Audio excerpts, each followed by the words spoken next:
Hi there, this is Cthulhu Comics, where we talk about the disastrous effects the 5-second rules had on the city of Metropolis.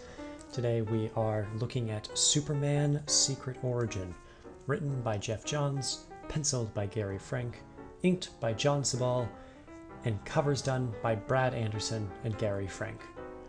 This comic details the earlier parts of Superman's life, from his childhood to his first few appearances in spandex.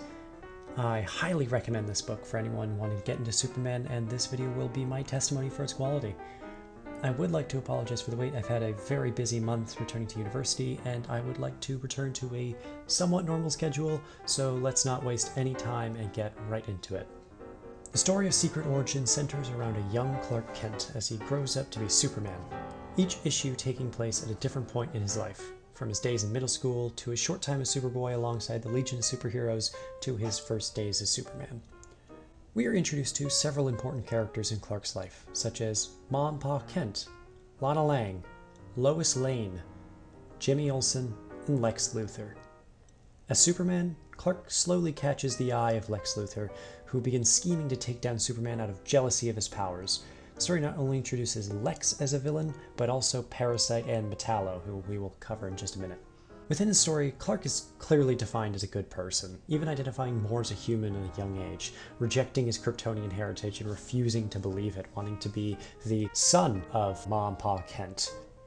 However, they do accept him as their son, even though he is an alien.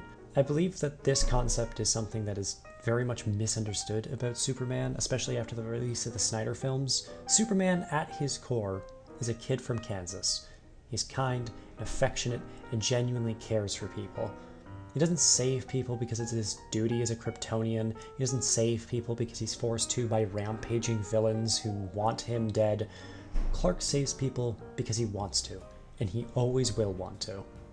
The Clark Kent persona and true identity are well defined, both being true to the character and appropriate. If you need to know more on what I mean by the persona and true identity, check out my review on Superman Solar, as I explained a lot of what I believe is essential to Superman in that video, especially the dual identities.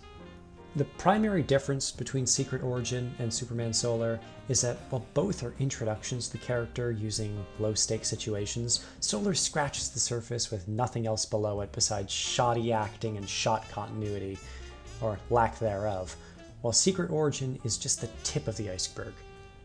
You can tell that Geoff Johns understands the character and knows him well enough, and while the comic doesn't do anything legendary with the character, sometimes smaller is better, especially when you're showing off the origin of a character. The three primary villains in this are rather simple. Parasite is nicely set up in issue number 3 as a janitor at the Daily Planet that takes advantage of Clark's kindness, taking his lunch and his money when given the opportunity. In issue number 4, he's selected... Goddamn air. In issue number 4, he's selected for some tests and tries to take advantage of the program by pigging out on free donuts and trying to get cash value out of the education program. He drops one on the floor where it touches the goop that put the mutant in Teenage Mutant Ninja Turtles, and he eats it. He then goes through a body horror transformation sequence and turns into the Parasite, which in this kind of looks like a Power Ranger villain wearing a Speedo. Parasite can drain life force simply through touch, which temporarily sates his eternal hunger and greed, and increases his power depending on how strong the person he feeds off of is. For example, Superman. As much as I joke, Parasite is a pretty good first villain for 2 reasons. The first is that Clark already meets Lex beforehand, establishing that starting rivalry and solidifying Lex in that historic point of Clark's life.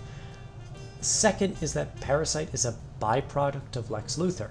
It was Luthor experiments that led to Parasite being created, even if accidental, and as such, kind of grants Lex the position of Superman's first foe, even if indirect. Parasite doesn't need to rely on Lex to be intimidating, however. His character's powers being stealing the life force of others very much mimic his gluttonous and greedy nature before his transformation, which is alluded to throughout the issues, and is only heightened after transformation. Metallo is just an asshole. And finally, we have Lex Luthor. Lex's character... Okay, fine. Metallo is John Corbin, described as a heartless killer serving the United States Army. Lois Lane's father, General Lane, really wants Lois to marry him, despite her wanting nothing to do with him because of his sadistic nature. John volunteers to pilot Lex Luthor's Metallo suit, a mechanical suit powered by kryptonite, and designed to kill Superman for no reason besides just wanting to kill Superman, apparently. John tries fighting Superman in it, but the suit explodes, critically wounding John and fusing his heart with the kryptonite core. Lex saves him and builds a Metallo suit that is fused to his body, making him Metallo. Metallo has incredible strength. His kryptonite-powered physiology allows him to go toe-to-toe with Superman.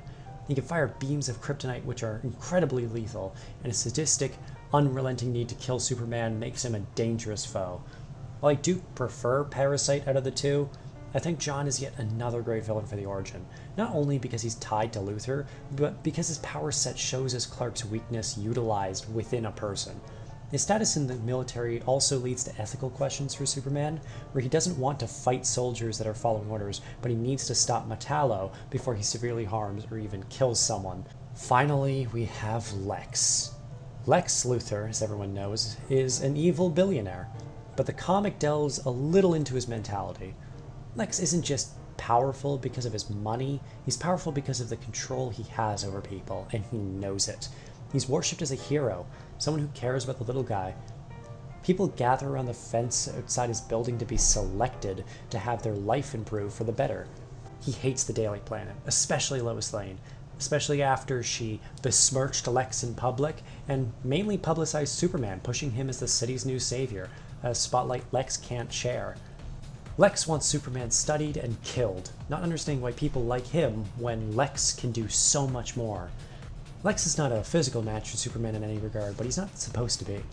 Throughout the comic, his battle with Superman takes place through proxies like Parasite and Metallo, but he also challenges Superman philosophically and intellectually, pitting the city against him and finding new ways to expose him as the threat Lex sees him as. While Superman always stops Lex's plans, Lex always seems to have a plan B. There's never at any point where it feels like Lex has completely lost, always having something else in his back pocket. But it never detracts from Superman's victories because Superman earns each one of them. Now, I've spoken lightly on Superman and his rogues gallery, but I'd like to take some time to also talk about Lois Lane, probably the most important character besides the titular hero. Lois always finds a way of getting in the way of bad events, whether it be the first presentation of Metallo or being in the way of Parasite's rampage. Lois doesn't always mean to get in the way of danger, but a lot of the time she does it while attempting to do different dangerous things.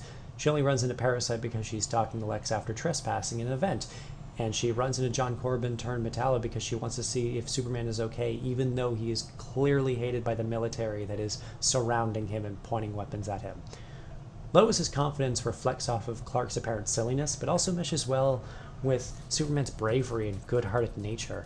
The pair feel perfect together no matter what identity Clark is using within the interpretation, and this is probably my definitive interpretation for the couple within their early years. The art within this comic is astounding. Frank, Sabal, and Anderson do astounding jobs on the artwork and covers, with panels showing breathtaking and iconic images of Superman. This book is probably the most panels I've ever seen where I've audibly said, wow, that's amazing. Alongside Alex Ross's work in Kingdom Come and Alessandro Caput. We're going to Google Translate this one moment. Cappuccio. Alongside Alex Ross's work in Kingdom Come and Alessandro Cappuccio's Alessandro Cappuccio. Alessandro Cappuccio and Rachel Rosenberg's work on the 2021 Moon Knight run. I really hope it's Rosenberg and not Rosenberg, I swear to God. Now, I would like to note that while this is my personal favorite, it is not the only Superman origin story. Some may prefer Frank Miller's Superman Year One or Jeff Loeb's Superman for All Seasons, which is understandable. I can personally attest to the latter, which I thoroughly enjoyed. While Secret Origin wasn't the first Superman comic that I read, that would be All-Star Superman, Red Sun, and Death of Superman, which are great comics but horrible for beginner Superman readers, if I may be so bold. I do believe that this origin is the best first comic if you really want to get into Superman. It takes its time over 6 issues, but doesn't feel too drawn out or too short, balancing each era of Clark's life incredibly well with an emphasis on his first days as Superman, but also showing some of his earlier childhood years as Superboy or even before he would adopt any kind of mantle. The comic gives you a good sense of these characters, Superman's abilities and ideals, and his rogues gallery. If you ever want to start Superman comics, I highly recommend starting here. That concludes the video. Do you agree with my opinion? Leave your thoughts down below in the comments. If you guys did enjoy this video, please leave a like, and if you're interested in my future content where I discuss comic books and comic-related content, subscribe and hit that little bell thingy to get notifications. Every little bit helps my channel grow, and I greatly appreciate it. I do apologize for the month-long wait. I was busy moving into university, attending a film festival. I caught the Black Plague, and while all this was happening, I was also having to balance my new school schedule. I hope this chain of events doesn't happen again, for multiple reasons, and I can upload a little bit more regularly. I have a plan for my next video that I don't want to share just yet, and a nice little Halloween special for October. Both videos I am very excited to release. I also am incredibly glad with my last video statistics. This is the first time I've ever gotten likes in the double digits and views in the triple digits. Also, my first dislike, which means that I've made it to the big leagues. Until next time, thank you for watching. Your viewership means the world to me, and I hope you have a wonderful day.